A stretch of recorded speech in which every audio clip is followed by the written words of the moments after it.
This is one of the hardest videos I've ever had to make, and I'm just going to actually have to make it. I have tried really hard for the last 2 years to repair relations with the prime agent, who, as a technologist, I might strongly disagree with, but as a person, I generally respect.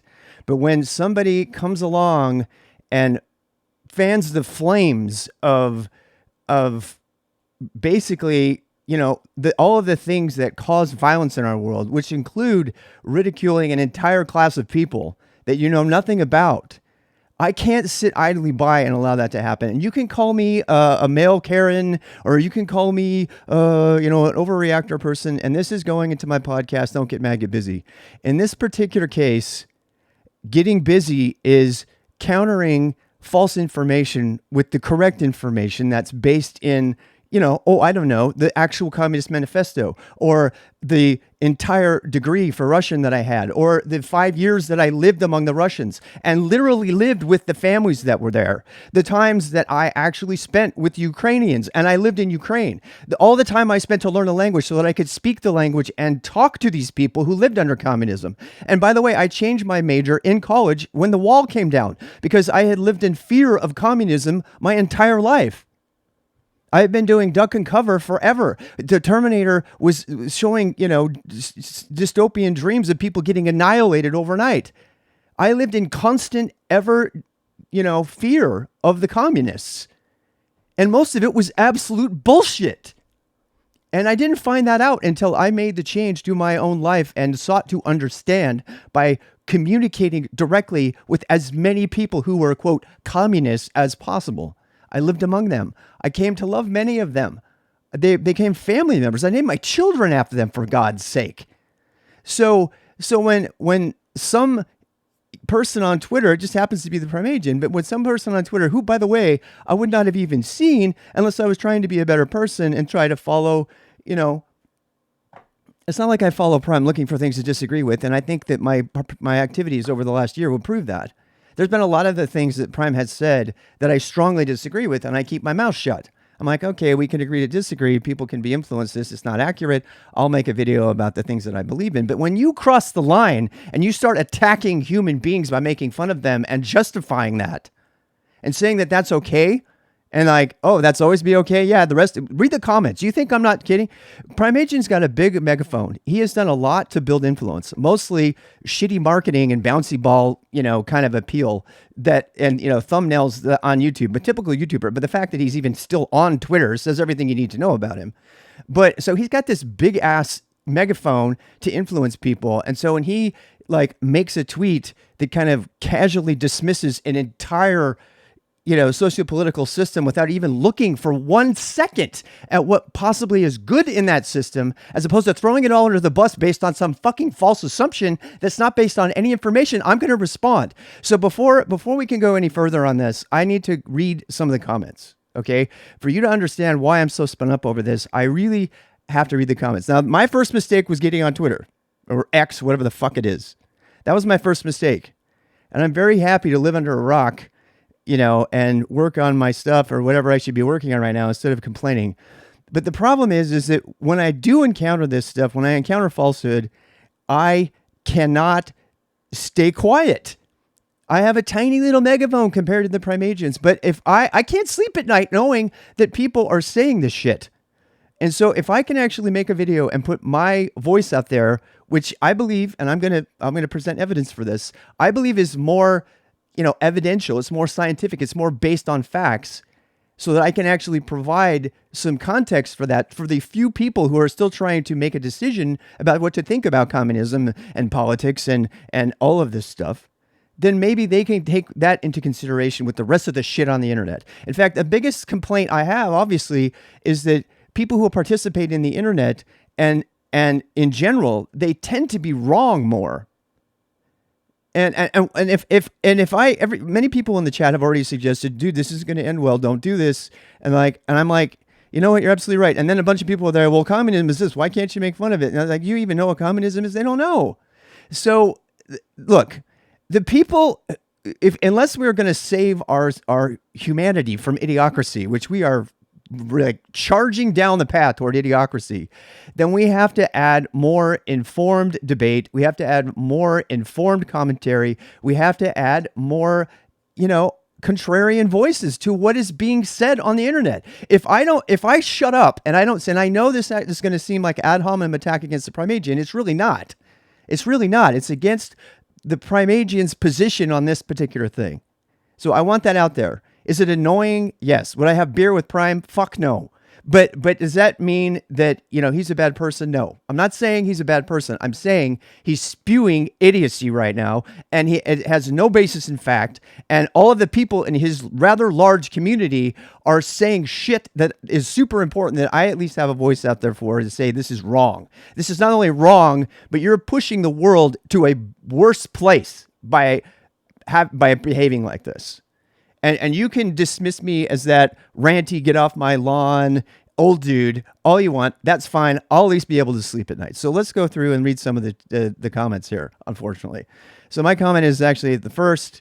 I don't even understand the comment, and when did it become popular to post things without punctuation and stuff like that?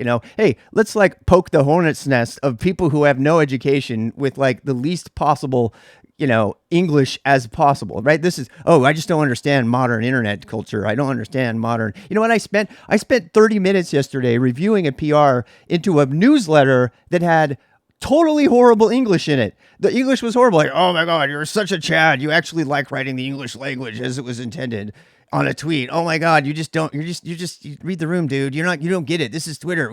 Nobody uses. Look, I love chatting with lowercase too. Okay. So someone asked me to stop making fun of communism. I always say, quote, just like no one has done communism being a true Scotsman or agile correctly.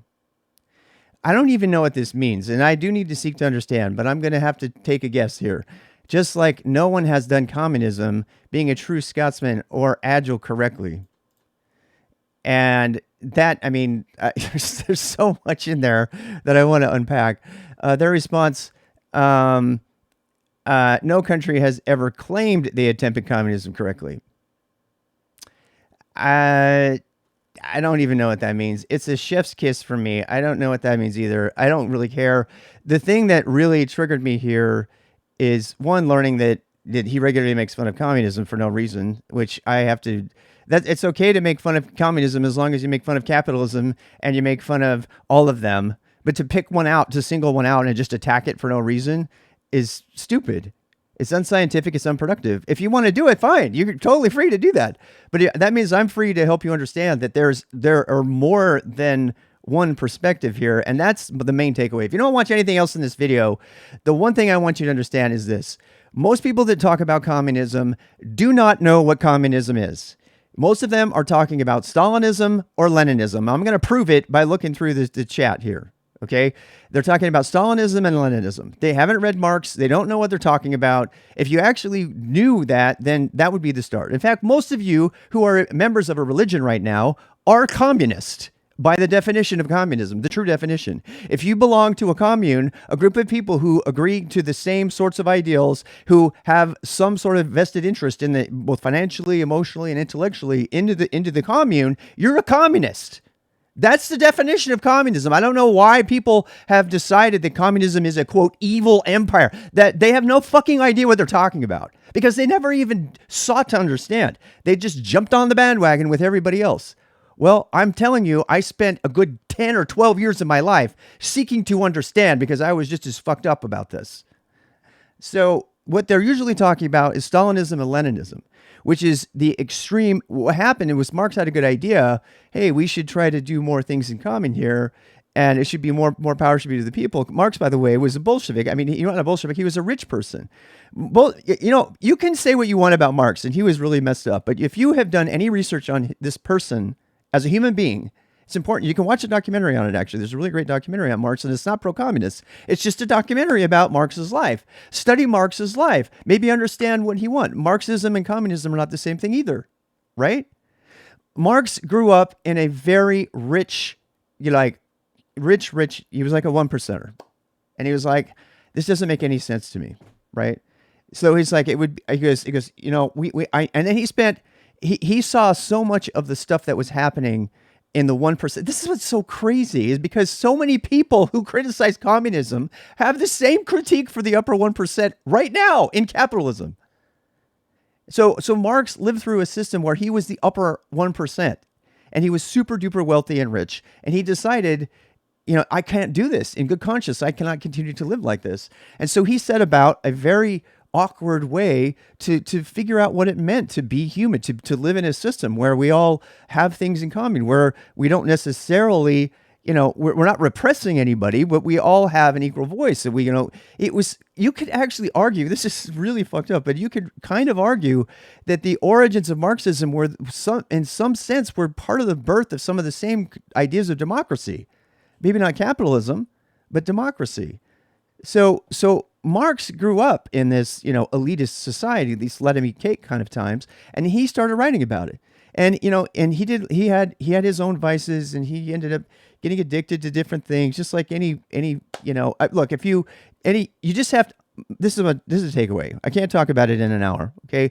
Study Marx's life. Okay, if you truly want to understand this before you make fun of it, study his life, study what he did, study what communism is. Actually don't do casual internet research like, oh, I don't know, maybe you should read the Communist Manifesto itself, because that's the basis of communism. How many people in this Twitter chat have even know what the Communist Manifesto is, or have even read it? And most of them won't read it. Why won't they read it? They won't read it because they think that if they read it, that they're going to be infected by it. You know who else told me something just like that? The Mormons. When I was Mormon, the Mormons used to tell me, oh, yes, do not read that document.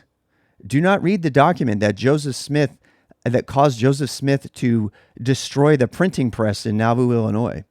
Don't you dare read that document. That document is evil. Don't read it. You know what's in it? A bunch of concerned people expressing concern for their beloved prophet who's freaking out and taking women for wife and doing all these things and having sex with 14-year-olds. And they said it in the most respectful way possible. Joseph Smith got a hold of that. What did he do? He destroyed it. So the point I'm trying to make is, when someone tells you not to read something, it's probably something you want to read. And whether that be Ted Kaczynski, people are going to throw me under the Ted Kaczynski bus. They always do that. It's like, oh my God, you sound just like Ted Kaczynski. I was like, have you actually read anything from Ted Kaczynski? Or do you know what he's talking about? I'm not saying I'm going to go bomb anybody. I'm not saying you should do any of that stuff. But seek to understand before you seek to criticize. That's what I'm trying to say. And that goes for me. I'm talking to myself here. This is a really good opportunity for me to remind myself that, because I can be very critical of things. And I am seeking to understand to some degree here. The right thing for me to do here would be to actually get Prime on somehow and ask him, can you please explain your comments so that we can, truly understand you before I respond to this? But I can tell you right now, that's not going to happen. That's not going to happen because it's just not going to go well. So the best I can do is infer the meaning from his own words and then actually read the thread, which is really the main point of my disagreement. The disagreement is not primarily with Prime. It's what is happening to the people that he's influencing. And my disagreement is not, making fun of communism is fine. That's fine. I don't see anything wrong with making fun of communism. Communists make fun of communism. It's just like capitalists make fun of capitalism. I do it all the time. People do it all the time. We make fun of socialism, right? That's fine. That's one thing. It's one thing to make fun of it and its flaws and accept those flaws and work to improve the flaws. It's another thing to get really, really dug in on a thing and start hating on everything that you disagree with and stop seeking to understand and seeking for, some grain of truth in there somewhere. So the main thing I want people to do is actually do their own research and understand that communism is not Stalinism. It's not Marxism even. It's not Leninism either. And that's going to become important as we read the comments later. The second thing is to, figure out a way to help respond to these things. So like if I want to encourage everybody who's out there who has, done any amount of research on anything, to start publishing that, as a Zettelkasten, as a blog, because the people who take time to make fancy ass videos on YouTube often are not the people you want to listen to. T.J. Hollowaychuk famously said this. It's a sentiment that's been said over and over and over again.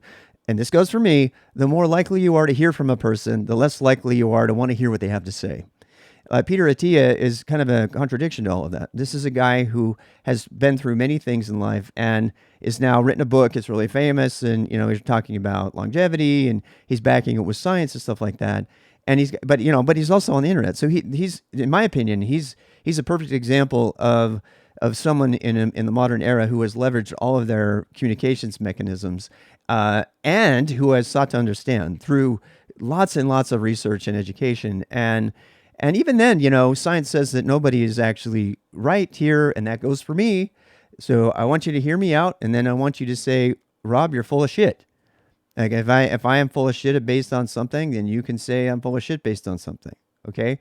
And I think, and I'm going to say this again. I want to keep this. I don't want to be attacking Prime. I'm attacking the idea, that he is spewing, which I think is idiocy. Does that make him an idiot? I don't think so. Prime's a very intelligent person. I really mean that.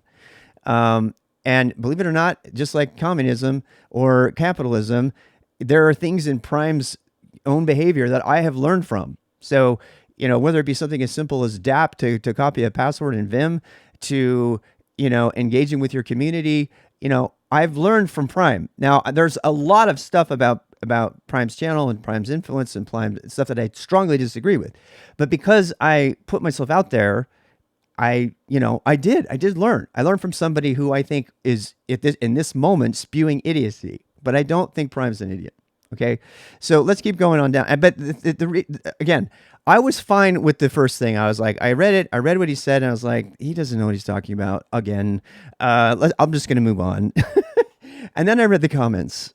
Yeah, I read the comments. Then I read the comments, and then I had to make this video. Yeah, so let's go read some comments, and then I'll be done, I promise, and I can go back to doing something valuable. No country has ever claimed it had to be done before us. Attempt communism, yeah, because how do you convince millions of people to give everything away? First of all, that's not what communism is. Okay, communism is not giving everything away. No. It's having things in common. So again, the Mormons tried this. They did something called the consecrated method. In fact, most Mormons, people don't know this, when they go to the temple to get married. I talked about this yesterday on my bike ride. They raise their hand at their square, and they reenact ways that they can take their own life. If they fail to dedicate all the Lord has blessed them with, or will bless them with, to the Church of Jesus Christ of Latter-day Saints and to the power of God on earth. That is the exact quote from the temple ceremony. So again, for 42 years, I believed in this, and I made a commitment, same with Mitt Romney and every other Mormon, that I would kill myself rather than disobey what the prophet told me. In the long term, if the prophet asked me to give them all my stuff, I would do it. So, you guys, people out there are like, oh, communist bad. And Mormons are running around practicing communism. They all give 10% of all their income every day, every week, every second. No matter what kind of income they have, they give it to the church. Are the Mormons communist? Well, they're definitely socialist, but here's something interesting. Where did the government go when Ezra Taft Benson was director of agriculture, who was also the prophet of the Church of Jesus Christ of Latter-day Saints? Who did they go to find out about how they could increase and improve the welfare system in the United States? Who was the number one person they consulted with? Ezra Taft Benson. Go look about it. Go read about it. They went to him. Why? Because these communist Mormons, these socialist Mormons, these cultists who have promised to, do all kinds of things, including having old farts touch them when they get washed and anointed with oil. We had to get rid of that because they were afraid it was going to come out. I mean, there's just so much shit in there. I'll unpack that another day. The point being that even though this really screwed up belief system and church, the things that they did do right. Somebody asked me yesterday, what are some good things you can say about Mormonism? And I said, well, they work really hard. They have the beehive. They believe in the beehive. They believe that everybody should take their part. They believe they should grow. What does Mormonism and communism have to do anything?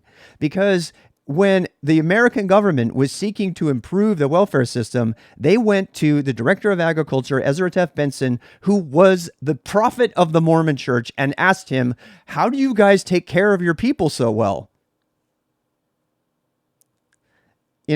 And you can go, I'm not going to get into a whole sidebar. If you want to hear about how the Mormon welfare system works, let me know. But the way it works is that Mormons, when they fall on hard times, which they do, sometimes because they have 8 kids like me. I'm the oldest of 8. My family could not support that many people. So, but God kept telling my mom to have babies. So she kept having babies until she almost died on the last one. She later said, if someone had told me that health of the mother, which is a quote from the policy, meant the psychological health of the mother, I would have started taking contraception a long time ago. Because why? Because it was against the rules of the church to use contraception. Like, what does contraception have to do with communism?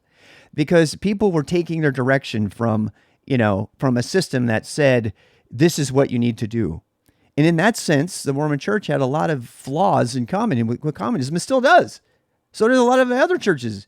Because why? Because they're telling you, this is it. This is the dogma. This is what you're going to do until they change their mind. Like they did with contraception, which would have saved my mother's life. I mean, she lived through that barely, but her mental health certainly did not. So, and we were all on the welfare system. I remember welfare cheese and everything. That horrible system, the Mormons, which was practicing communism to its fullest extent, in my opinion, based on the definition of true communism, was able to keep us all alive, no problem. Why? Because everybody was paying 10% in, and there was a bishop's storehouse, and you go down to the bishop's storehouse, and we always remember eating welfare cheese, and we would go eat welfare cheese, and we stay alive. Why? Because the church's policy was, and they tried the thing where you give all your stuff and they just give you back what you need. They tried that and it failed. It was called the law of consecration, and there's a whole chapter in the Doctrine and Covenants of the Mormon Church about that very thing and why that humans weren't able to live the higher law and all this shit. Why is this important? Because there are a lot of commonalities in the communism that was lived by the Mormon Church throughout history, and you can actually study a lot of things that might be unexpected, which were actually communists according to the Communist Manifesto. So first, now step one. Read the Communist Manifesto and understand what it is. Step two, seek to understand communes where they exist. And it's not always in Leninist Russia. That's not it, right? They exist all over. And this is one example of that. And one that I happen to be very intimately familiar with in the Mormon Church. It was a commune. And there were some good things there and there were some bad things there. Right. So, and the welfare system was fucking amazing. I mean, it was amazing. They took care of their own when they fell on hard times. So the policy of the church with regard to welfare was first you go to your family. So that means you look for your extended family to help you out. That's right. If you're living in an extended family and your family is actually financially helping you out, you're living to a certain degree in a commune. Now, the commune happens to be your family. And if you want to know, there are many cultural organizations out there that follow this. The Masons come to mind. The Masons actually is one of them. The Jews, particularly the Hasidic Jews, the Amish. By the way, zero occurrences of cancer every year in Amish land, right? So something about the communism in Amish land is actually working. The point I'm making is that, number one, establish what communism is. Number two, look for communes that you can study to understand. And three, seek to learn the better parts of those communes and discard the bad parts, right? And you can take that and you can apply that to capitalism, to free market, to late-stage capitalism. And I've said over and over and over again, we've had commentary on capitalism. If you want to actually understand capitalism, read Saving Capitalism from Robert Reich. It's absolutely amazing. You watch the documentary. He goes through and interviews it. But nobody even knows what capitalism is. They don't know. They don't know that it has a 42-year correction and everything. They haven't sought to understand before they seek to have a dialogue on Twitter. Well, I'm encouraging you with this video, hopefully, to take a moment and seek to understand these things. Because if we can actually have an intelligent dialogue about what they actually are, and we can cite the references, and we can stick with as much, healthy debate instead of, like 150 character throwing people under the bus, then I think our world would be a better place. I don't have anything, again, I have nothing wrong with people making fun of this shit. There are many, many comedians who make a full living off of making fun of things. And I make fun of things too. I make fun of the Mormons all the time. But I also think there's a lot of really positive, good things that came out of the Mormon church and the people who believe that belief system. And that goes for communism, that goes for socialism, whatever you think that means. Most people have no idea what it means. And my admonition actually is that you would seek to understand. Please, please, please try to understand before you make fun of it, right? It's just better. Let's read a couple more comments. I'll try not to stay angry, and then we're going to end. How much time have I got? 24 minutes. Okay, so an hour. I'm going to chop this off at an hour. And I'm going to continue to read these because this is going to be posted as a podcast, so you can just listen to it if you want to. Um, my first comment here is just a summary of what I've just said. Everyone in this thread is generally referring to Stalinism or Leninism. I seriously doubt more of the commentators have actually read any of the literature on the topic at all. Like any system, there are pros and cons. We should learn all of them and take the best. And there's a couple comments here that make no sense at all, so I'm just going to skip them. Oh God, here's one. It's funny. It's funny and telling that the overlap of people who are capable of contributing, such as doctors, engineers, and blue-collar labor people, to society, and people who actively want communism don't seem to have a significant overlap. In other words, people who want communism are lazy assholes.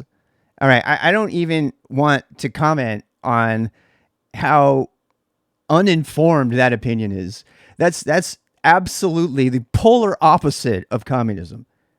Communism, as explained, in the Communist Manifesto, is a lot like the Mormons. I'm going to go back to that comparison.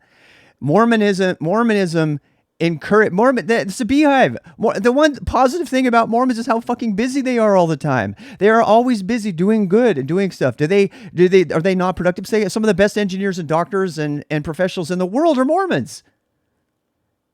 And do you think that because they know that they can take on welfare, that they are not going to be good because of that? Well, I'll tell you what. There's an element of truth in that. Let me show you. So in the Mormon Church, again, my example of communism, in the Mormon Church, there is something called he has a special title. He's a bishop. Bishops are kind of like the pastors, right? And the bishop, there's one bishop that's given responsibility to deal with all the incoming welfare requests. And they usually go to the elders quorum president, which is me.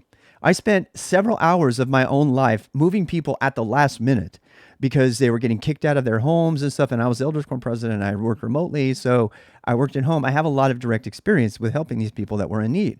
And a high percentage of those people were, this particular bishop was given the unfortunate job of filtering out the opportunists in the group who just joined the church because they wanted to get the money and the welfare from the people who are actually hardworking. And I tell you what, that's the elders quorum's job as well, is to and I just did what I was told, like an army captain or something. If I was told by the bishop, you need to move this family, I would go move this family. I remember once, and this is making this person's point to a degree. I once moved the woman was hardly capable of making competent decisions about life. I won't start railing on her too much, but she was not in a position to really take care of herself. And she got kicked out with her family, and I was responsible in the middle of a torrential downpour in North Carolina, actually, to move her and to find as many people during the middle of the day to move her because she'd just been evicted. And so we were out there. I was all volunteer work, by the way. I was out there moving her around and stuff, and we got her, and we were soaked and drenched. And I always tell myself, the way I get through it is I'd say, hey, this is better than a workout, right? I used to tell myself the best workout is service, which is a word I don't like anymore. But and I was like lifting things and everything, and I was trying to find anybody that was around. I would always get the call from the bishop because I was a remote employee, which meant that I could work during the middle of the day, according to them, because I could make up the work at night. That made me, the absolute best person for the Lord to, quote, call to be the elders quorum president to take care of all this shit. And I literally was shit on occasion. There was one time we moved another person. We had to clean up the place to get it, and there was literally shit on the walls. I'm not even kidding. Their little kids and stuff had been running around with dirty diapers, and there was literally shit on the walls. So we were like scrubbing the walls. Oh my God. I promise I have a point. So, unless somebody has actually dealt with people that live at that level. And after I left the Mormon Church, I joined something called Bridges Out of Poverty, which you can look up because I still believe that that's one of the best ways to lift people up. And I joined Bridges Out of Poverty, and I went through an entire 2 months training course about how to understand mental models, about how to understand where people are coming from in the middle class and the lower class, and the mental model of poverty. And we each had active groups of people that we would take care of, and as a team, and we were Christians from all over the place. I didn't really know if I was a Christian. My people asked me my religion back then. I'd say, wherever I can do the most good. What's your church? And I went to like 5 different churches all the time, including the Unitarians, because I really didn't care about the church or the dogma. I wanted to help people, and I found that the opportunities to help people were most commonly found in the churches of the area. Now, I've since found a lot of other places that you can help people that are not even related to religion at all. But that was when I tell you this backstory because that woman that I moved, at the last moment. Here's where I'm confirming what this person says. That woman, as we were driving her home on the final last thing, she goes, "I'm really hungry. Do you think you could stop and buy me some food at this, Burger King here?" And I looked at her and I was like, and I was kind of pissed. At the time I was Mormon, so I felt like I was being tested by the Lord or some shit, and I was like, dude, we just spent 4 hours of our own time under excruciating duress, moving you, and your thought is you're hungry and you want to have a burger and you want me to pay for it? And I called the bishop and I was like talking to him. I said, "Dude, should we do it?" He goes, "Yeah, just take care of her. We'll move on." So the point is, there are definitely people who would take advantage of communism. But the notion here that's really disturbing is that the people who aren't doctors, engineers, and blue-collar labor are somehow less than those people. That is the fundamental misunderstanding of the middle class. And I know that because we talked about the middle class mental model in Bridges Out of Poverty. I read an entire book on it that's been, all over the place. It's been certified as one of the best ways to help people in ever. I actually did the fucking research. You know what they say? They say, beware of the middle class mindset, which thinks that you can work your way out of a problem. That is a fundamental misunderstanding of how poverty works. And before you go spewing these idiotic comments saying, yeah, they just need to work harder, God damn it, you might want to seek to understand poverty. I mean, if you really seriously are serious about this, when you make a comment like that, I assume that's because you're saying that you care about people, right? And you want to help people. And obviously communism is bad for people, right? But if you're just spewing stuff to hear yourself talk, like I often do, I'm not going to lie, and you don't seek to understand or do something about the problem, and you're doing something about the problem is checking in on Facebook or writing a Twitter tweet without actually understanding the mental model of poverty and seeking somebody individually under your, sphere of influence to help, then shut the fuck up. Seriously, shut the fuck up. You're not contributing anything to the dialogue. You are taking everybody down. You're causing people like me to rant. Do something about it. Do something about it. Don't critique somebody else based on less than all the information. Seriously, if people spent half the amount of time, and I'm only spending an hour on this rant, and I'm moving on, but if people spend half the amount of time that they spend on Twitter commentating on everything instead of actually talking to their fucking neighbor, talking to their neighbor who's going through, a bad problem because of Alzheimer's in their family, then they can't find people to support them and they have to make ends meet because now they got people that are trying to work and they can't go to work because they're taking care of their elderly person who's got Alzheimer's. And people who say this thing, it couldn't even tell you who their neighbors are. They've never talked to them. They don't have any idea. I'm just tired of it. I'm tired of it. Jesus would be tired of it too. Get thee hence, I never knew thee. My parents grew up in the Soviet Union. This is the one that bothers me the most. Of all the comments, there's 2 comments that bother me the most. This is the one from Schmitty, who says, my parents grew up in the Soviet Union. I grew up in a post-socialist country, Ukraine. No one can ever convince me that any version of socialism is good. Capitalism has its downsides, but at least I'm able to live the life I want to deserve and live. All right, so it's not even worth engaging with this person because he literally said, no one can ever convince me that any version of socialism is good. Communism is not a version of socialism. We'll start there, but I'm not going to go into that. Research that. You'll see. Capitalism has its downsides, but at least it's able to live with the life I want to deserve. Now, I actually agree with that. All right, so let's stick to the point here. Capitalism has its downsides, but it is the best system we live in. That's what he's saying. And you know what? I agree. I wholeheartedly agree. I am 100%. I was literally saying God bless America on my IRL stream as we drove past the flags yesterday. I love America. I do. I deeply love America. And that's why I'm making this video, believe it or not, because I don't like what's happening to America. And if I can somehow, even in a tiny way, help people like dig in deeper and actually, instead of like, it's super easy to comment on Twitter. It's even super easy to make a YouTube video, even like this, like I'm doing, right? What's hard is to actually seek to understand, to go past the stuff that is on the surface. That's really easy to counter, right? We talked about this yesterday. We talked about, while I was biking, we talked about how easy it is to tear down. And we talked about I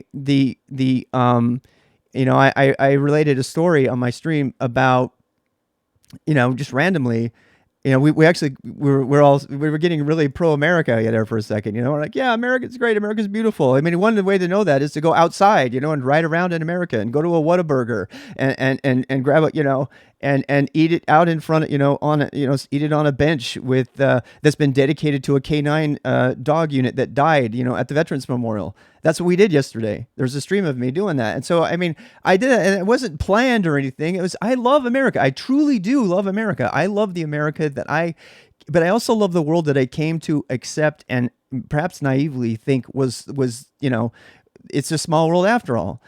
For part of the life, I lived in Anaheim and I went to Disneyland. And I used to go to Disneyland every year. It was my high point. When I moved away from there, I was so sad. I was very young. But my parents would take us to Disneyland all the time. And I remember, to this day, in fact, it gets me a little bit emotional. I remember sitting in that stupid small world, ride and going around the small world thing and listening to all of the different languages. Oh, and all of those people with different, traditional cultural headsets and wear and garb on, and they were all singing in different languages. And to this day, I think it might have changed my life forever. I've learned Russian, I've learned French, I've learned Creole. I've spoken with Rastas with holes in their teeth so they can smoke their ganjas better. I have been all over the world seeking to understand the world. I changed my major from computer science to Russian because I wanted to understand the Russians better. I was a French major before that because I wanted to understand the French and the Martinique and the Canadians. Seeking to understand, seeking to connect with other humans and find the good in them is the basis of any good dogma on the planet, of any good religion, any good human philosophy. That is, if there's one reason to be alive, that's it. I mean, we can disagree on everything else, but the one reason that we are all here together is that there's only really two truths that all of us can confirm. One, we're here. Whether it's a simulation or not, unknown. We're all here, number one. Number two, we have to get together and we have to work together. We have to figure out how to coexist on this earth. And I know I used a charged woke word there. I don't give a shit. We have to figure out how to get along with each other.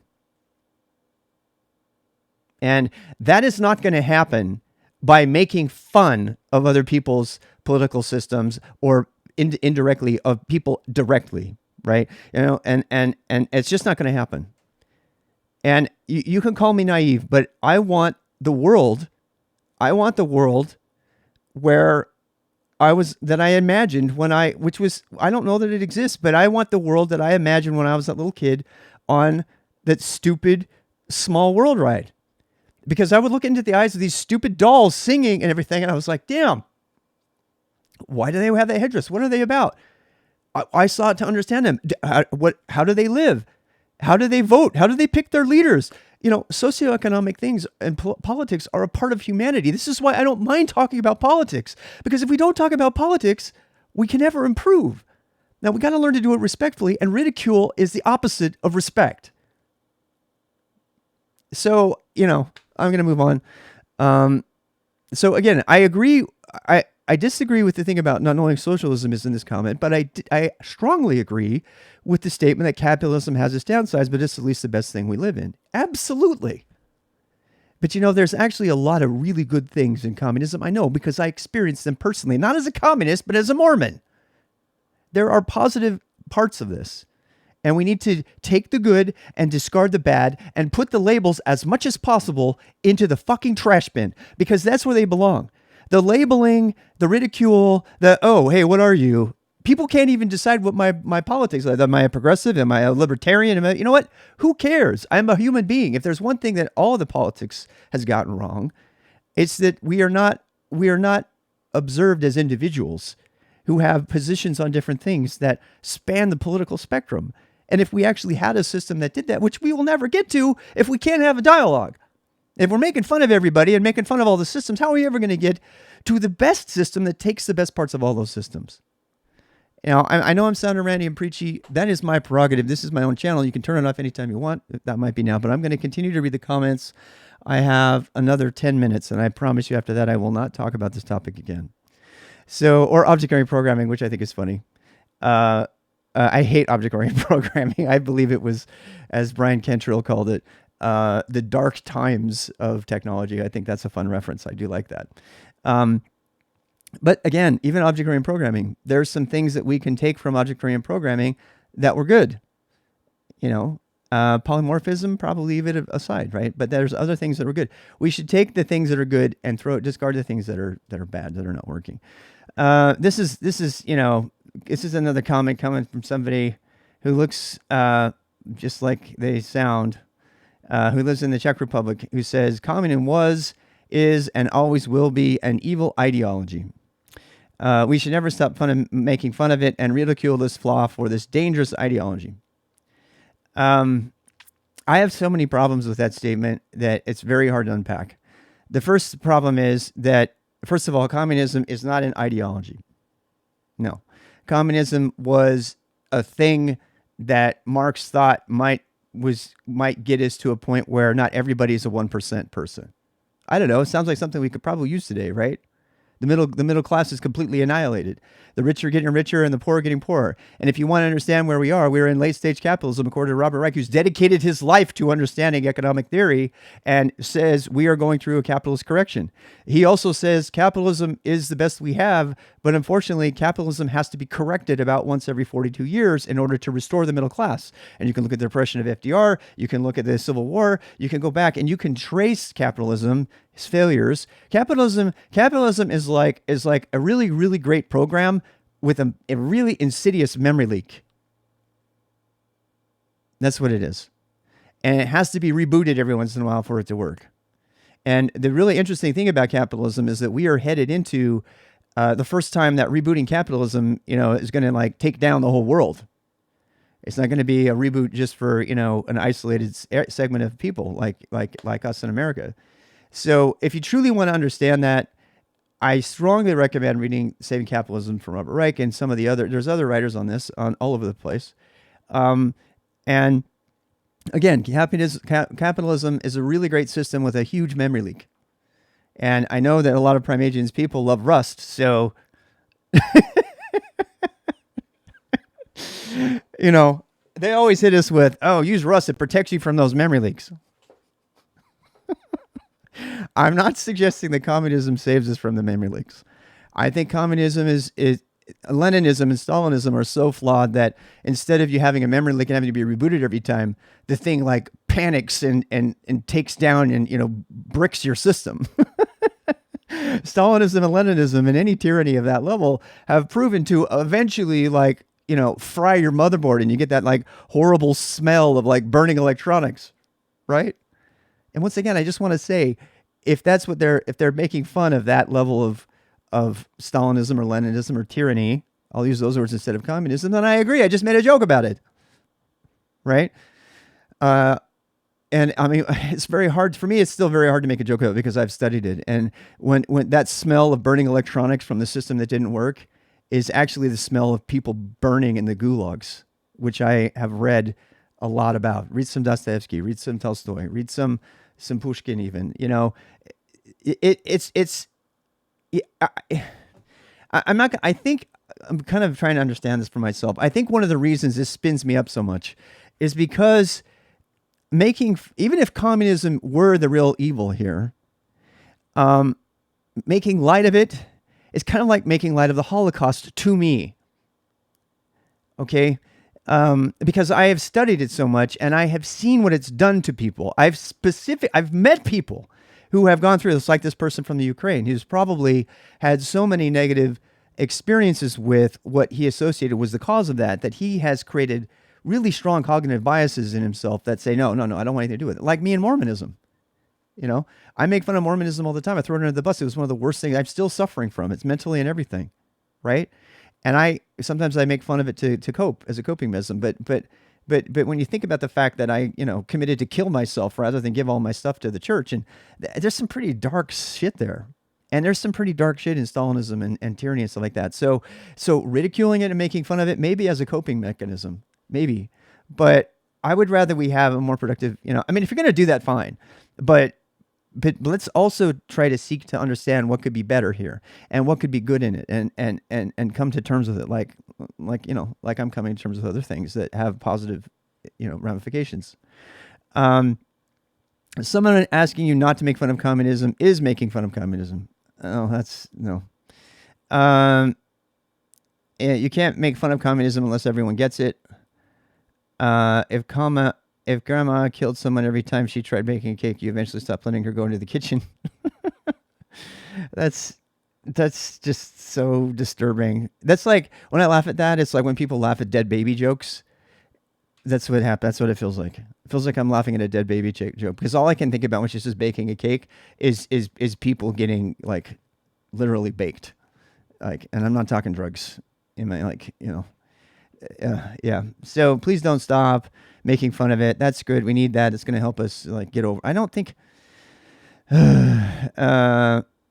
there's overwhelming evidence that advocates claiming things like the Soviet Union absolutely were real communists for its communism for decades, right up until the point where it was cleared that it failed. Cites numerous examples in his books. What the hell is communism? Plato used to say that the secret of understanding is in the definitions. And this is one of those cases. Nobody can have a conversation because nobody can agree on what communism actually is. And that's why I think we need to deconstruct these things that have labels. We need the labels to be able to communicate. I get it. Okay. But we also need to say, okay, let's agree. What does this mean to you? Another one in the tech world, by the way, is full stack, right? I'm trying to make light of this a little bit, but in the tech world, we use the term full stack all the time. Full stack this, full stack that. It's like, well, what is your definition of full stack? Let's seek to understand what the definition of full stack. You look at any legal document that has to be sure on things. What is the first thing they do? They define all the terms up front. It's also called domain modeling, by the way, in programming. You have to understand what the words are, what the labels are, what they mean. And there's no attempt to do that here. I did Agile correctly once, never again. That's another case where the label Agile has come to mean multiple things. Why are communist states so controlled of the proletariat? Isn't real communism a global, stateless, classless system? As a communist vanguard state, we take all action on behalf of the citizens we represent, and let's not legitimize it as claiming we're going to right. This is actually coming from a Rustation, which is horribly ironic. I love all these Rust fans who are bagging on communism, but are completely oblivious to the communist things that are happening within the Rust community more than any other community. You can't use a crab. If that's a crab, you can't use it. You're not authorized to use a crab. I mean, seriously, how can you spew all this hatred for your understanding of what communism is and be okay with that? Oh, I'm not okay with that, but I allow it to happen because it's the best thing we got. Aha! It pains me to say so because I'm an idealist at heart, but I agree. Any system that does this is a nice comment. This is a nice comment because the person actually says it pains me to say so because I'm an idealist at heart, but any system that does any system that doesn't factor greed and avarice into the question is going to have a rough go when it comes into contact with humans. First of all, he used the word avarice, which just makes him really awesome. And he actually used full English to make a comment. I completely agree with this comment. I thank Rah, a good comment in there.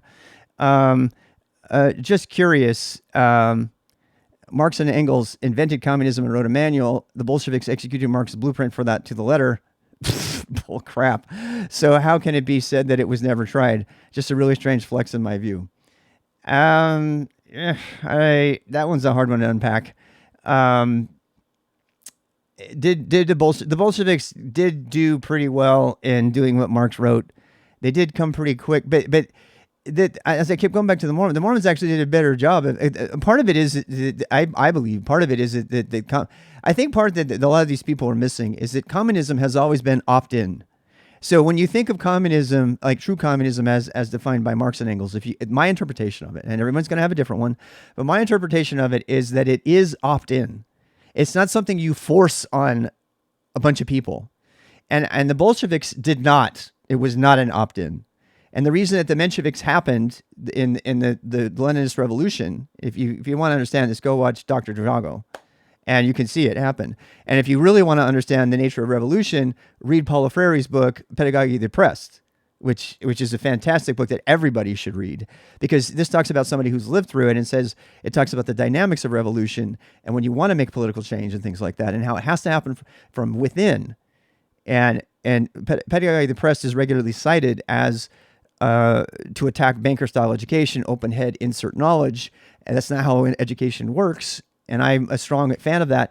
But it also addresses the issue. The book was not written about education. It was written about education of the masses and helping them come to their own education, their own realizations, so that they can make... Otherwise, the repressed become the repressors. And that's exactly what happened in the Leninist revolution.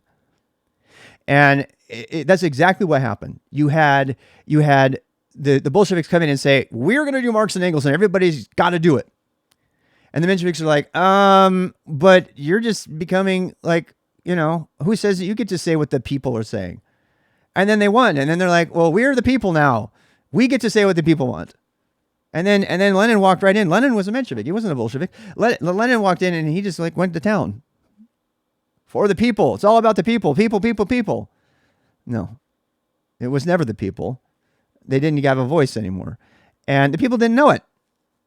Right. So if you're gonna immune yourself from this kind of thing, you got to do that. And by the way, this shit is bubbling up in America right now. It is. This stuff is coming up in America. You can watch some of the political rallies that are happening right now on both sides, but mostly on the Trump side, frankly. And these people are happy to dismiss rule of law in the name of, good, in the name of the people being them, right? And how many times are those same people that are spewing freedom, go, rah, rah, America, capitalism, all that, how many times do they, like, within the same mouthful say, if you don't like it, get the fuck out? The people that are speaking like this are doing so from a position that they are doing exactly the thing that all of these other failed revolutions did. They're claiming they're the people. They're claiming they're on the side of righteousness. They are saying, if you don't like it, get out. And then they're violently going against the law to make their changes, because that's what's needed if you're going to make these serious changes. They are literally walking in the steps of every failed revolution that's ever happened, and they have no idea, because no one's taken a moment to help them understand that they need to educate themselves and get up to it. And it's a very complicated, hard process. That's why Paulo Freire wrote the fucking book. He's like, this is hard, and we're getting people to come to this realization on their own. But there's always, Don't Look Up is a great documentary, right? It's not really a documentary. But there's a moment when the person looks up and goes, hey, there's a meteor. They lied to us, right? Because some of these people are not capable. It's much harder for them to come to these same realizations. And the reason that I'm making this video at all is because if nothing else comes away from this, I hope that someone will take a little bit more time before commenting on, something like this. And I think it's fine to comment. I think it's fine to make fun of things. I think all of those things are fine. But I think that, if they took the extra 5 minutes to kind of read about it, then maybe they could have come to a better understanding of it, and maybe found a grain of positive things in the system, whatever system that they think that they are there to critique. This joining, gathering under a single banner. That's what causes the Leninist revolution. Is everybody just joined a banner and says, well, I'm dumb and they know more than I do, I'm going to trust them. Ask any one of the people on the street about in America, whether they believe in, why they believe in the Constitution. So have you read the Constitution? No, but I trust my leader. right? That idea of trusting in a leader without doing your own research and doing your own education and even demonizing education, which is a really, really big thing in America. They don't want people to learn because they're, quote, going to lose their faith. Demonizing education and saying, helping people seek, they don't, and plus also keeping them so busy, they don't have time to go do this, right? So we get all of our news from comedians. And I'm not even talking about primary. I'm talking about, some of these, because it's not palatable. I'm just the same. I love going to my comedians for my news. I would rather go there than read an average Twitter feed. Okay, so here we go. Some systems ignore the reason why they are doomed to fail. No, it's not the system that ignores it. It's the people. Other systems acknowledge the reasons why they are doomed to fail and try to counteract them. I think you mean people. Ignoring that the counteractive measures are doomed to fail for the very reasons that make them necessary. I mean, it's not wrong, but it's also dismissive of the responsibility. The person posting this is right, but they're like, okay, what now?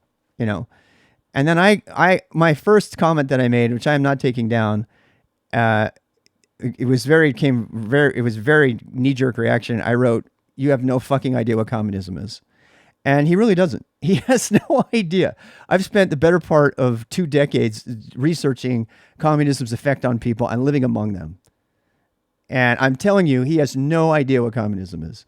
Romantics reading a book about it might fall for it. Living it is a real deal. This is such an important comment. Okay, this is a very important comment because this is what I am talking about when I say that the Mormons, again, the communism that I'm familiar with, the Mormons, the law of consecration that they tried to do that failed was idealistic, and it actually failed over milk. Actually, it's a really interesting study in communism.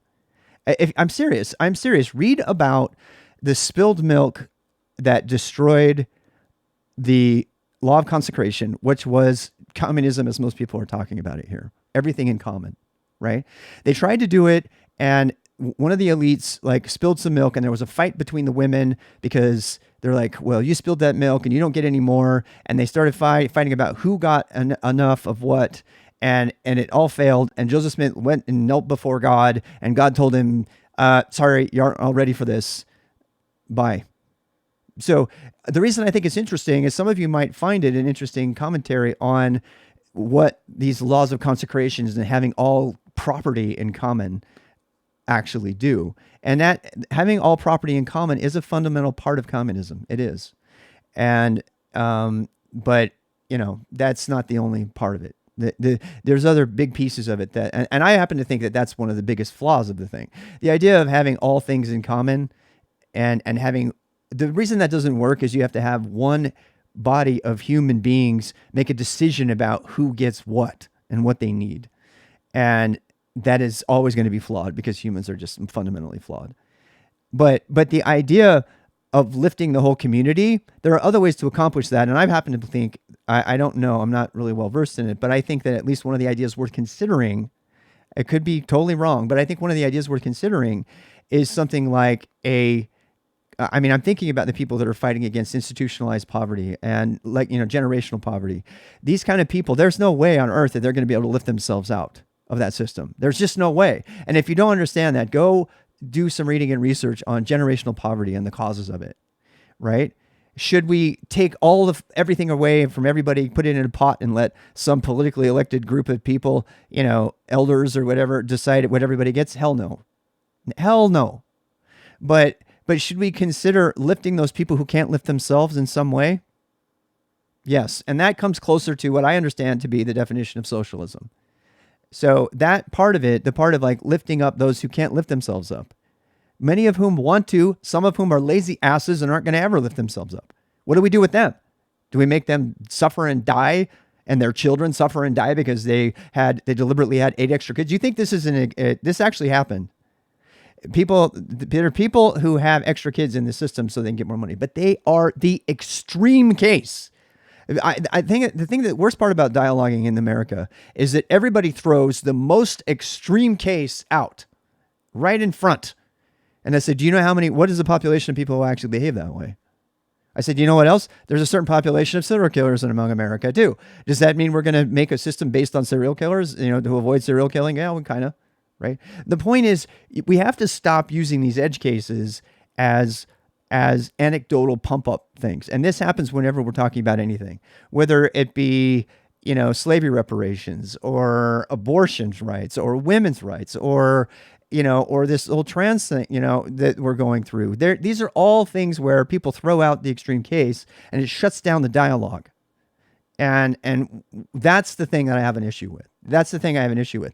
And throwing out the extreme cases and then using and then ridiculing them and making fun of them, which is what Prime is advocating, that is not productive. It's not productive for society. It might make you feel good for a second, but it's not moving the conversation along. It's not taking us to a place where we can improve. And I like having fun and laughing too at myself, but I hope that it will get us someplace else. As far as I know, every country has attempted communism, has achieved it correctly. We just need to stop thinking communism generates other than what it has in those countries. I don't like the way this person said this, but I actually agree. Every place except for China, dude, China is kicking ass. China is practicing something called what I call free market communism. I know that sounds really weird. So China's brand of communism, and this, by the way, you might think that there's no reason for us to understand this. China is going to blow the earth away economically. They are the sleeping giant. There's lots of books on this. The reason that China is kicking everyone else's butt, there's some areas in innovation that we're still ahead, and that they're kicking everyone else's butt is because they are very patient. They play the long game and they learn. They didn't, the people, they didn't just take on communism. They took on communism and then they made it their own version of communism. And so the version of communism that's happening in China is very different than the Leninism and Stalinism and stuff like that happened there, or even the stuff that failed in Cuba under Castro. There are different flavors of people that have tried communist political systems, but the Chinese communist system is very, very unique and very dangerous because what it does is they seek the long game. That whole thing where they allowed a free market capitalist segment to be in their world, they got all the benefits of capitalism from that, right? But then they also got all the benefits of communism. So when they needed a port in the Congo or something like that, and they knew that the company that was shooting to have that port in the Congo would not be able to compete against America on the free market, what do? They take all of that communist resources that have been generated through some of their capitalist ports and stuff like they do with their free market zones, and they're talking about adding more free market zones. So, but they still have the ideology of communism is like, don't speak out or you'll get a Tiananmen Square, right? So what they're able to do is they're able to really shut down dissent, but they're also really able to pump up. Those companies don't have to go fight for venture capital in Silicon Valley. They can compete foot to foot and toe to toe with free market capitalist organizations, and they get the full funding of the Chinese government. Why? Because the Chinese government knows that the foothold in the Congo is more important than that one company producing a bunch of people that are successful and wealthy. And so they play the long game, and it is working. It is totally working. And I'm not saying we should do it. It's evil. You want to talk about evil?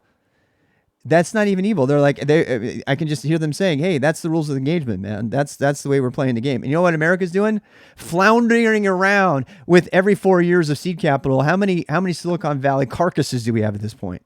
We put all our money in all these shitty companies, including Twitter, and they flounder around and they compete with each other. And yeah, the best one comes to the surface while the other ones are all dying. But now it comes time for one of them to compete against a Chinese company in the Congo or something like that. And what hope do they have?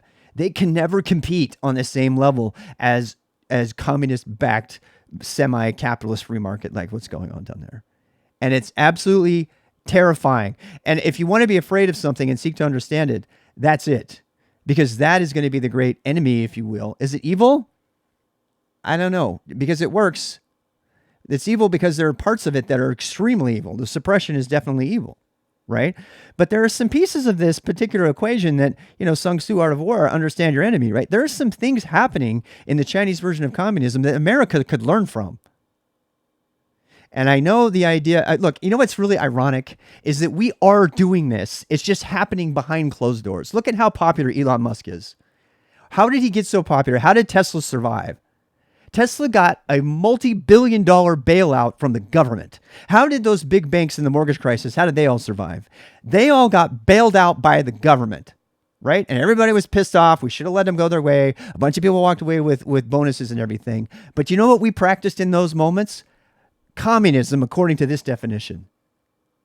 Spending billions of dollars buying out the big banks instead of letting them fail because they made horrible decisions is communist. And you can put whatever label you want on it, but it's not even communist because it's even worse, because communism, at least the other people would have had an equal say. Yeah? No. In this case, it's like a separate set of communist rules for people in power. 1% capitalists who play and feed off the free market. Bezos, $250 million seed capital from his mommy. You know, we look at you know, Musk, diamond mine person, constantly look your other way on apartheid and all that other stuff. All of a sudden he's in power and now he's doing all this shit with Twitter. I'm like, oh no, God, it turns out he's actually an idiot and he's a despot and he's somebody we never should have put in power. Oh, sounds a little bit like Castro, huh? We are practicing some of the worst parts of communism that people are so afraid of in America every fucking day, and nobody calls it that. The bailouts of the banks was a perfect example of that. Freddie Mae and Mac. How about Nixon removing the gold standard? I could go on and on. America practices the worst parts of communism all the time. The problem is it happens behind closed doors and it's all darkened and it's like this and that. It's like so-and-so got a bailout. Go watch the documentary about how Tesla came to be. SpaceX wouldn't exist without the government constantly backing it. So those are the thing that sucks about this is that you could call SpaceX a success. But SpaceX is only a success because the government stepped in and helped it succeed, just like the Chinese do in the Congo and that poor thing over there. And we call that communist and we demonize it. And over here, like, damn, those rocket ships are cool. So if you're gonna call it out wherever you see it. Chomsky very famously said, anybody who works for a large corporation is a member of a totalitarian regime and culture, and he's not wrong. You give up when you can eat, what you can do at what time. Actually, I'm getting a chat right now. I got to go answer. They're telling you what healthcare you can get, when and where. They tell you where to live. The point is that this idea of freedom in America is important, and it's based on this wonderful romantic idea, which I agree with. But at the same time, we hand over those freedoms all the time to totalitarian regimes within America. They just aren't called what they are. And so that's not even bad, right? I mean, we have to do that, right? In our society, we have to. That's where we're at. We have to do it. Mr. Robot's entirely about this very thing, because Mr. Robot tries to tear it down and basically destroys everybody. And spoiler alert, he's like, oh shit, I did the wrong thing. And so he figures out a way to change it. And one of the core things that he figures is, I can make more change from within. There's a famous line in there between Angela and the guy who's trying to get her to work for Evil Corp. And he goes, if you want to make change, maybe you should consider, change from within. So maybe you're inside of the evil organization and you need to start making changes one at a time and addressing what's working and what's not working without demonizing it. And I have had to tell myself this over and over again when it comes to companies that I disagree with. There are policies at Google that I totally disagree with in Apple. There's other things that are good. And in our economy, we have to vote for the good, but with our dollars. We have to say, hey, here's where it goes. Let's take it to the next level. And let's support the things that we want to see them do. Because unfortunately, in America, voting really comes down to who has the money. I mean, let's just be real. If you don't have money, your vote doesn't count. And that's not me saying that. That's Represent US saying that, with gobs and gobs of census research and all kinds of stuff you can go read about. Represent Us, by the way, is one of the more bipartisan movements happening in America that I think has the least offensive agenda. And I didn't make this video to promote them. I like where they're coming from. I hope they continue to do it. It's called Represent Us. I don't even know. I'm going to go look it up. Represent Us. Let's see, represent.us. I mean, it might not be the answer, but it's at least something to read. All right. Last couple comments, and I'm going to go on. Let's see. In defense of the people originally behind the practices that led to the current agile, I don't want to talk about that. Judge them by their words, not their actions, even if their actions say otherwise, if they haven't claimed it, nor should they be. That's true. I agree with that. I agree we should judge people by what they do and not what they say, including me. As a Polish person, I can guarantee you that making fun of communism is a worthy pursuit. We've mastered the art form. The Polish have such a long and horrible history with the Russians that it's almost impossible to have a conversation with a Polish person without cognitive bias. And I accept that I have my own biases, but just know that if you haven't studied the history of Poland, and Poland's been beat up by everybody, man. The Nazis came in. Actually, that's comes to home because I don't want to talk about that, but my wife's family was affected by that actually during the Nazi regime. Please never stop making fun of an ideology that killed more people in history. Okay, first of all, it wasn't the ideology that killed those people. It was people who killed the people. Okay? It was people who misunderstood the ideology or acted under the ideology or acted under orders. People kill people, not ideologies. Ideologies set up and things like that. They set up the conditions for death to happen, but they're not the things that killed people. Okay? They're not people. I'm honestly baffled by how communism is not treated like Nazism. Because you don't know what the fuck you're talking about. Oh, I'm so sorry. Communism is not Nazism. Stalinism was a tyrannical regime for sure. More people died under Stalinism than died under all of the World War II. That's a fact that's been verified. Although Stalin is not the biggest genocidal murderer. You can go do that research. There's a nice video on that. I'm not going to tell you. I'm not going to spoil who actually was the biggest killer of humans. I like communism, but that shit has me. I don't know what that means. No true Scotsman, not really very appropriate to ideologies. Please do not do more communist jokes. Socialism is only good in theory, never in practice, because everyone needs to be on the same page. That's not just our nature as a human beings. I agree with that, but the word is wrong. I agree that the law of consecration, where everything has to go in common and then people like divvy out what you get, is wrong. I completely agree. But that's not what socialism is. Never has been. So their response, rage. Yeah, they get mad. Communism equals gangster mafia. What the hell? Let's go. Yeah. Well, from the Marxist point of view, it's never been implemented or any country has claimed to do it. They've implemented socialism, the previous step to communism. I mean, socialism, I agree with that. I agree that socialism can lead to all things in common. But yeah, which is correct. The USSR was a socialist nation in the process of building communism until perestroika. Of course, that's someone who has no idea what happened under perestroika. I don't even want to go there. It's just too much to unpack there. I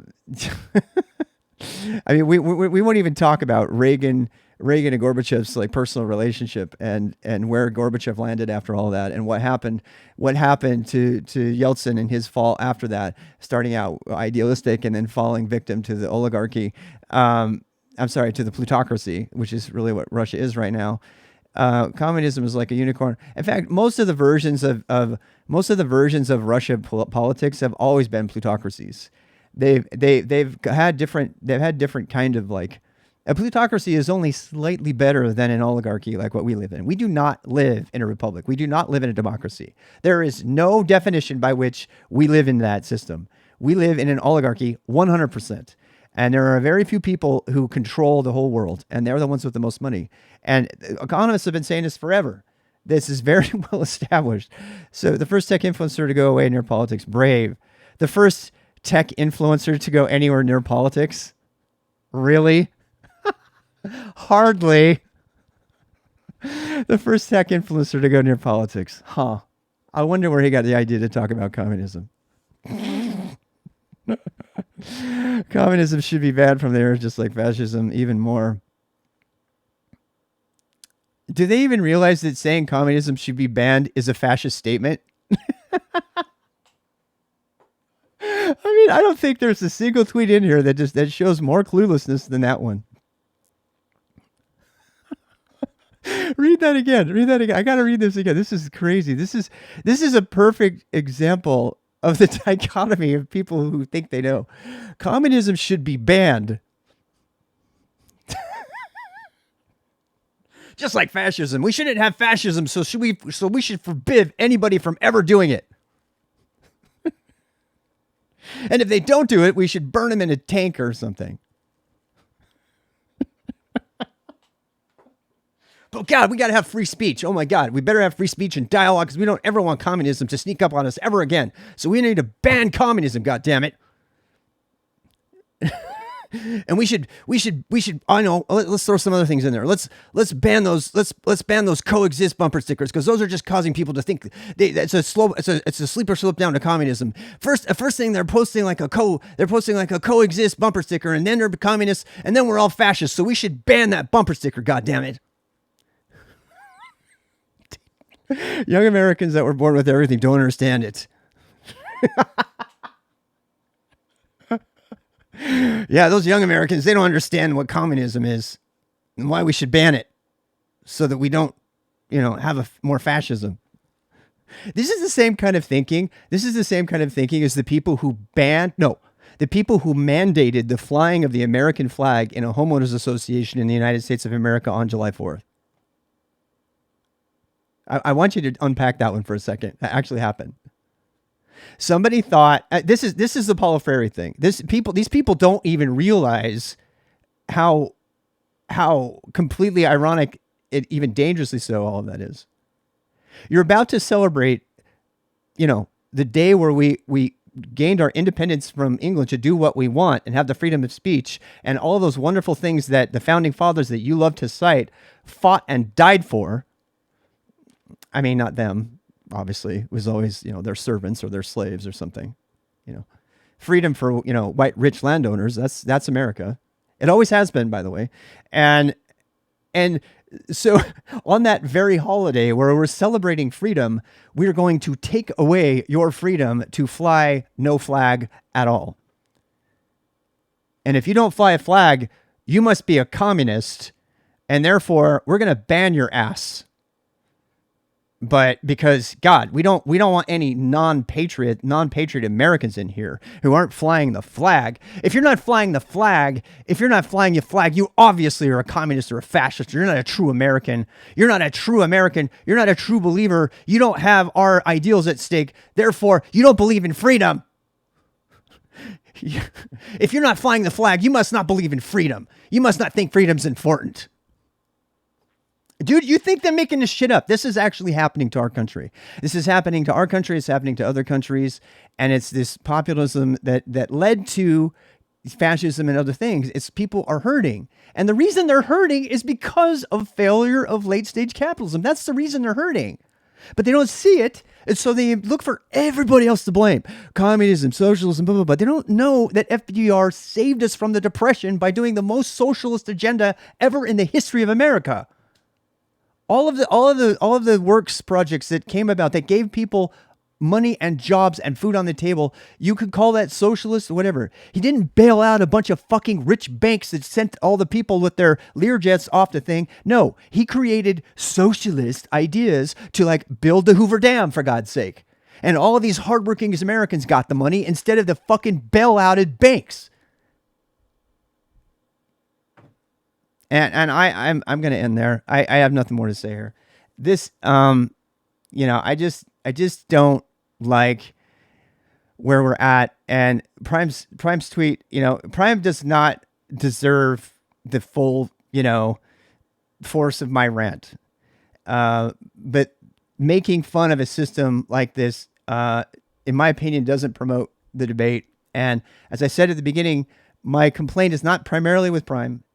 As I said, I'd never want to have a beer with this dude. I do not like him as a human being at all. But he's a human being and he deserves, the opportunity to have ideas and stuff and to continue to spew idiocy like this. And that's fine. And as I said, it's not that I'm saying he's an idiot. It's just that the shit that comes out of that stream and this particular tweet and all of the comments after that is pushing an agenda of idiocy that I can't stand by and idly watch anymore. So whether it's the Prime Agent or it's another Twitch influencer or it's another Twitter person or it's another YouTuber, on the occasion that I randomly come across stuff like this, I'm going to respond. And I have made a choice. I made a conscious decision. If you want to call this shit posting, fine. I don't care because I am done. And I'm not, somebody out there is going to say, oh, you're just trying to be contrarian to pump up your views and shit. No, I don't give a shit about that. And I never have. And anybody that actually knows me will confirm that.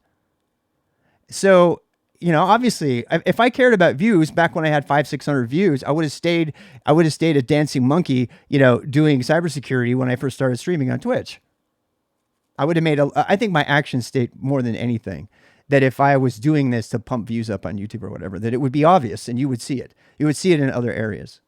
And there's not. Is it true that I'm streaming more? Yeah. And in fact, I'm about to close this down. I'm going to start a co-working stream. I'm not above plugging my community though, because I love my community. I literally have a job because of my Twitch community.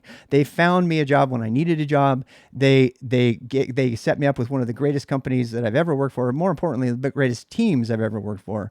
There's a lot about the company that I work for, which I don't want to say, but that is something I don't necessarily agree with.